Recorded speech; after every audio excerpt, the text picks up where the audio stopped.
सेठ से लक्ष्मी जी रूठ गई।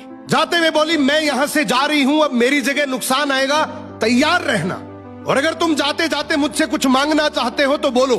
सेठ बहुत समझदार था, बड़ी विनम्रता से बोला, माता नुकसान आ रहा है तो आने दीजिए, बस मुझे आप एक वरदान दीजिए कि मेरे परिवार में हमेशा सुख शांति बनी रहे।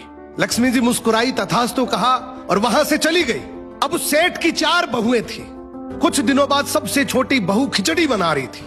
उसने खिचड़ी में नमक डाला और अपने काम में व्यस्त हो गई। तभी दूसरी बहू आई और उसने खिचड़ी को बिना चखे ही और नमक डाल दिया और वो भी अपने काम में व्यस्त हो गई। ऐसे एक एक करते तीसरी और चौथी बाकी की 2 बहुएं भी आई, उन्होंने भी खिचड़ी को बिना चखे ही उसमें नमक डाल दिया। अब रात को सबसे पहले सेठ खाना खाने बैठा। जैसे ही उसने खिचड़ी का एक चम्मच लिया, उसे महसूस हो गया कि इसमें बहुत ज्यादा नमक है, और सेठ जी तुरंत समझ गए कि नुकसान आ चुका है। किसी से कुछ नहीं कहा, चुपचाप खिचड़ी खाई और चला गया। अब सेठ के बाद खाना खाने की बारी आई सबसे बड़े बेटे की। बेटे ने खिचड़ी का एक निवाला लिया। उसने परिवार वालों से पूछा, पिताजी ने खाना खा लिया? उन्होंने कुछ कहा? तो बाकी सबने जवाब दिया, हाँ पिताजी ने तो खाना खा लिया, लेकिन किसी से कुछ नहीं कहा। तो बड़े बेटे ने भी चुपचाप खिचड़ी खाई और चला गया।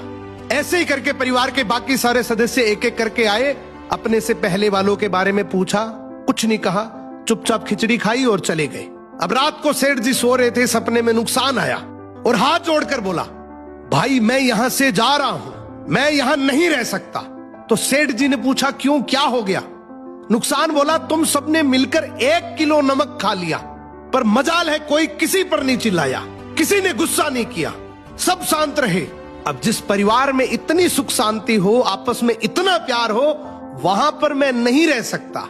निष्कर्ष कि जिंदगी है तो उतार चढ़ाव, दुख सुख, फायदा नुकसान सब चलता रहेगा, लेकिन जिस परिवार में आपस में लोगों में प्यार है, सुख शांति है, छोटे में आदर, बड़े में बड़प्पन है, उस परिवार का कोई नुकसान, कोई आपदा कुछ नहीं बिगाड़ सकती।